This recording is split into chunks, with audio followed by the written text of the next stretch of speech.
Change has come to Vegas as a lot of players are heading elsewhere. Chris Gawlik of Locked On Vegas Golden Knights is here to talk about the impact of these changes and the plans going forward for the Golden Knights. All that and more next on today's Locked On NHL podcast.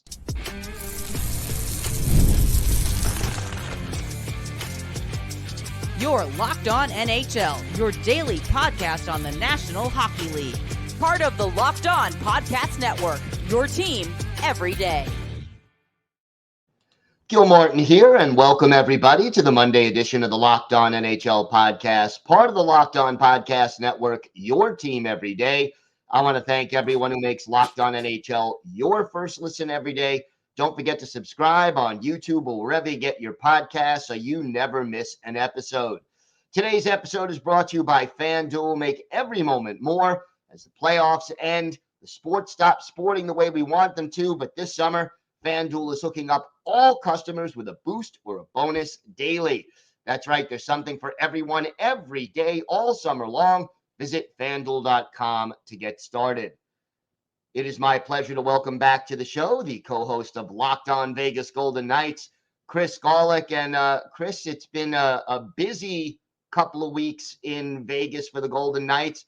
Hosting the draft, always exciting, but then a lot of players who have been on the team heading elsewhere. Your overall assessment of everything that's been going on roster-wise? Two things right now that stick out. Number one, Jonathan Marchessault, so I'll try to keep it quick. The team couldn't come to terms with Marchessault, so the situation came down to term and the way the Golden Knights wanted to financially, not the amount he was being paid, but when he was paying it. The Golden Knights were, for lack of a better term, screwing around a little bit, if you will, and tried to backload his contract when he was going to receive the money. The AAV wouldn't change a whole lot, but when the physical money came in, it would have been near the end of the contract. So that, for lack of a better term, upset him a little bit, and the Golden Knights and Marchessault parted ways. The other big move is Logan Thompson. This was very unfortunate. Logan has had some issues in the organization, notably with him and goaltender coach Sean Burke. Two didn't see eye to eye a lot of the time. I guess we'll kind of leave it right there, which led to Logan Thompson requesting a trade. So here comes Elias Samsonov to fill that void, and here we are. You mentioned Samsonov. How do you feel he fills that Great. void? And awesome. Excited. Okay. Couldn't be happier to have him. And we'll see. I mean, listen, Samsonov, there's a couple things here to talk about. Number one, 3 straight seasons of 40 or greater appearances. Adin Hill has never had greater than 35 appearances in the regular season. So the Golden Knights do need that. Smaller deal made involving Akira Schmid from the New Jersey Devils and Alex Holtz. Maybe we'll talk about that later. But Schmid, obviously a goaltender, could be very helpful if there's injury issues or if Samsonov does not do well between the pipes. A lot of his advanced metrics, not very good, but the dude chews up innings, if you will, if we're going to use a baseball term. Fair enough. How do you replace Marchessault and his production? The Golden Knights didn't. There's been a lot of rumors about other players. You still hear Mitch Marner's name getting mentioned. I don't know. You hear Trevor Zegras getting mentioned possibly. There could be a path to a deal with Zegras, especially involving Shea Theodore and maybe some draft compensation. We'll see if that comes to fruition. Right now, the path the Golden Knights have taken to replace Marchessault starts internally with Pavel Dorofeev and Brendan Brisson. Brisson, it'll be his rookie season. I think he's got 15 or 18 NHL games under his belt, a couple of goals, a few assists. Pavel Dorofeev, a little bit better, basically a point in every other game as far as his statistics go. Now enter Alexander Holtz. It's been a long day. Alexander Holtz, 16 goals, 12 assists last season with the New Jersey Devils. Limited playing time, fourth line role. See if the Golden Knights can extract a little more out of him. And then an interesting deal was made with Victor Olofsson. Only, I think, 5 goals last season, not a small handful of assists, but he's had 20 or greater goals 3 times throughout his career, a couple of those times with Jack Eichel. So there's some history there. Maybe the Golden Knights will get lucky and catch lightning in a bottle with some combination of Olofsson, Holtz, Brisson, and Dorofeev. Obviously, the Golden Knights, since their inception, have been a win-now team. Do you see that philosophy changing at this point, or do you expect them to continue along that path? The mindset is still win now, but this is a transition period for the Golden Knights because the Stanley Cup window is still there. You got Eichel, you got Stone, you got Pietrangelo, you got Noah Hannafin, you got Tomas Hertl. Aiden Hill is a Stanley Cup winning goalie. Zach Whitecloud is young. Shea Theodore is young. We can go on and on. Nicholas Waugh, Ivan Barbashev. A winning championship core is still there. Not Marchessault, unfortunately. I think the door closed a little bit with Marchessault's exit. So if the Golden Knights can tread water until January, not to make a Mark Stone joke, but I will. If the Golden Knights can tread water until January, February, you never know what happens with this organization and injuries.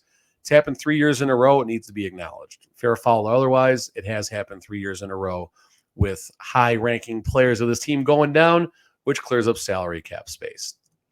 Kelly McCrimmon has never met a trade he doesn't like around the trade deadline as well, so we'll see what happens. If the team treads water until January and some salary cap space becomes available, or if some good, shiny new pieces come about on the trade market, McCrimmon's going to be a buyer. Now, I think the realistic plan is get through next season, see what happens with Holtz, Dorofeev, Brisson, Olofsson, see if these are any long-term pieces for this team, because the Golden Knights will have a lot of money after the 24-25 season to address free agents, bigger value free agents, and really make a run for the Cup in 25-26 and 26-27. Makes sense. What has the fan reaction been to the last 10 days or so? A lot of damage control by the Golden Knights right now. You see articles popping up in the media and stuff trying to put a positive spin on this. And then you got people like myself that aren't necessarily being as positive about it. And, you know, I think in the beginning it was 80%, the Golden Knights screwed this up. Jonathan Marchessault is gone, doom and gloom. Time to riot at City National where the Golden Knights practice and where the executive offices are. That's leveled off a little bit. I think 50% of the fan base, give or take, is on the side of the Golden Knights side saying, okay, Marchessault is getting old. 5 years is too long. And then you got people like me who are saying, listen, this is not a good period for the Golden Knights right now. They lost every unrestricted free agents. Chandler Stevenson. Why am I drawing a blank? Will Carrier. Mike Amadio, Alec Martinez got a $4 million bag with Chicago. That wasn't happening in Vegas, but still, all these free agents left. Marchessault is now on that list as well. Logan Thompson asked for a trade. These are big things happening with this team right now. And now the Golden Knights are scrambling to fill a void of about 80 or 90 goals and almost 100 assists that are not with the team anymore. And then you got the PR side of it, which hasn't been good. So here comes Samsonov. Here comes Schmid. Will Aiden Hill stay healthy? Will any of these other guys pop and find a way to replace that output? There's so much happening. And can Bruce Cassidy, who doesn't have the best track record with younger players, keep all of this together? There's so many questions. And I think troubled waters are ahead for this upcoming season, the 24-25 season for the Vegas Golden Knights. Do you expect any more moves between now and the start of training camp in September? Golden Knights got about $1.2 million to work with. That's way too much money on the credit card. The Golden Knights, I think, will do something. You could see something small like what a Daniels Sprong. I think that's how you pronounce his name. He's still out there. You could see, I mean, I don't know if the Golden Knights got the assets to make that Marner splash. I don't know. That's I don't wishful thinking is the right way to put that, but we'll see. Trevor Zegras, there could be a path involving Shea Theodore, like we said earlier. That would be interesting, but is Zegras that type of player to replace a Marchessault? He's flashy, he's fun, does a lot of cool things out there. Lacrosse, Michigan goals, crazy assists from behind the net. Like, he's got a lot of flair to him, but can he be on that top wing with Jack Eichel? I don't know. But if the team took a swing with Trevor Zegras, who has a lot of young, productive years in him, I'd be okay with that. All right. Well, I know you and your co-host will have things followed every step of the way. Chris, why don't you tell our viewers and our listeners where they could find the podcast and where they could find you on social media? Yeah, so Locked On VGK, just like it sounds, YouTube, anywhere you catch your podcast. You can find me at TD Chris G, like touchdown Chris G. And I've been a fun follow lately. I've been chirping a little bit. I've been a little chirpy. So come on in, muck it up with me. We'll have some fun. All right, Chris, thanks so much. Thank you so much, guys. Today's episode is brought to you by your friends at FanDuel. I love sports. I love them so much I never want them to stop. But as the playoffs wind down, we get fewer games, and the sports aren't sportsing like I want them to.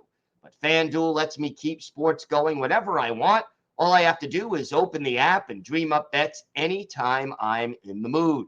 And this summer, FanDuel is hooking up all customers with a boost or a bonus daily. That's right. There's something for everyone every day, all summer long. Obviously, you've got Major League Baseball. You want to bet on your favorite team.